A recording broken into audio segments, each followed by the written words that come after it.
欢迎来到星星频道，请点击订阅并关注，获取最新资讯。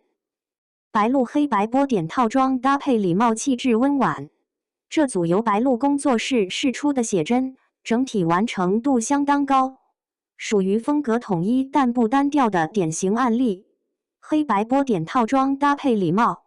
看似是经典复古元素的简单叠加，但真正出效果的是细节处理和整体气质的契合。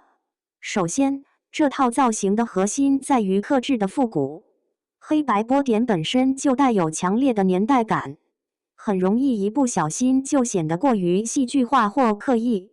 但这组图通过版型和搭配把分寸控制得很好，服装剪裁偏利落，没有过多堆叠，让波点成为视觉重点，而不是负担。礼帽的加入则强化了整体风格指向，让人一眼就能联想到法式复古语境。白鹿本身的气质在这里起到了关键作用，它不是那种攻击性很强的长相，而是偏柔和、干净的类型，因此在复古造型中不会显得用力过猛，反而更容易呈现出温婉与端庄。比如他抬眼望向远处的画面，表情处理是轻的，没有刻意摆出姿态，但配合整体造型，就会自然带出一种时间慢下来的氛围感。侧脸镜头尤其加分，流畅的面部线条在这种低饱和、高对比的黑白配色中更容易被凸显，再加上光影控制得当，让五官显得更立体却不锋利。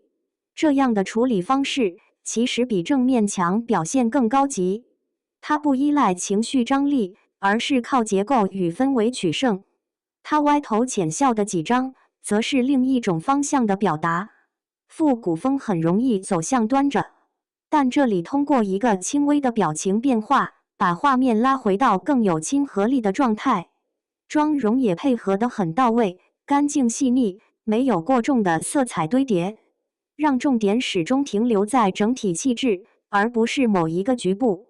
值得注意的是，这组图的贵气感并不是靠华丽堆出来的，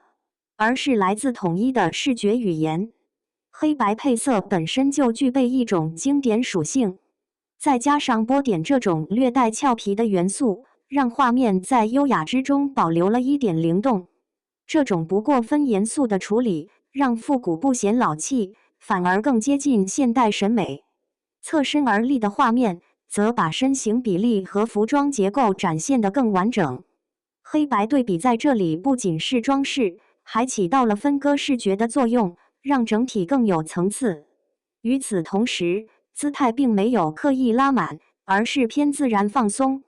这也就是很多人提到的法式慵懒感来源不是随便，而是控制得很好的松。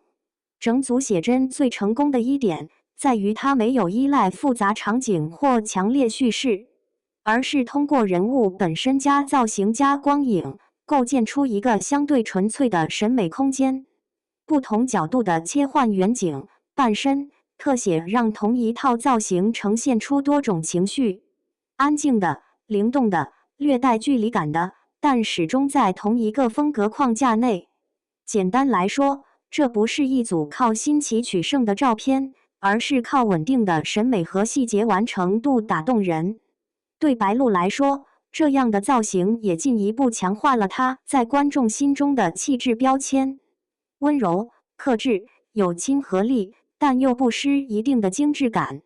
如果用一句话总结，这组图的好看不在于多惊艳，而在于它让经典显得刚刚好。